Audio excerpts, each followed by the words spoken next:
പെരുമ്പാവൂരിൽ പ്രവർത്തനം നിലച്ച പാറമടയിൽ നിന്ന് ജലാറ്റിൻ സ്റ്റിക്കുകൾ കണ്ടെത്തിയതിൽ ദുരൂഹത.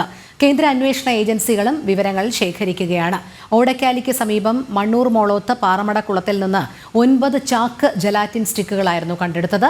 പോലീസ് പരിശോധന ഭയന്ന് സ്ഫോടക വസ്തുക്കൾ കുളത്തിൽ ഉപേക്ഷിച്ചതാകാം എന്നാണ് പോലീസിന്റെ പ്രാഥമിക നിഗമനം. 2480 ജലാറ്റിൻ സ്റ്റിക്കുകളാണ് കണ്ടെത്തിയിരുന്നത്. ഞായറാഴ്ച രാത്രിയിൽ 1 ചാക്കും പിന്നീട് 8 ചാക്കുകളും കണ്ടെത്തി. ചാക്കുകെട്ടുകളിൽ നിറച്ച് പാറക്കുളത്തിലെ വെള്ളത്തിൽ ഉപേക്ഷിച്ച നിലയിലായിരുന്നു സ്ഫോടക വസ്തുശേഖരം.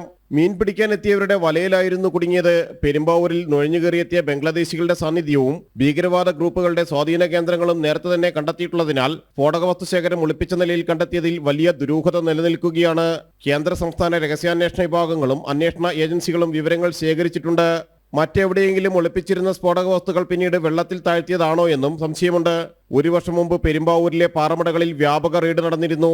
ഈ സമയത്ത് ജലാറ്റിൻ സ്റ്റിക്കുകൾ ഉപേക്ഷിച്ചതാകാനും സാധ്യതയുണ്ട്. പിടിച്ചെടുത്ത സ്ഫോടക വസ്തുക്കൾ പ്രത്യേകം സൂക്ഷിച്ചിരിക്കുകയാണ്. ഫയർഫോഴ്സ് എത്തിയായിരുന്നു വെള്ളത്തിനടിയിൽ നിന്ന് ചാക്കുകെട്ടുകൾ പുറത്തെടുത്തത്. അടുത്ത ദിവസം ഫോറൻസിക് സംഘവും പരിശോധനയ്ക്കെത്തും. നിലവിൽ ആർക്കെതിരെയും കേസെടുത്തിട്ടില്ല. നേരത്തെ പാറമടകളിൽ വ്യാപകമായി നടത്തിയ പോലീസ് പരിശോധനകളിൽ അനധികൃതമായി സൂക്ഷിച്ച സ്ഫോടക വസ്തുക്കൾ പിടിച്ചെടുത്തിരുന്നു. ജനം, കൊച്ചി.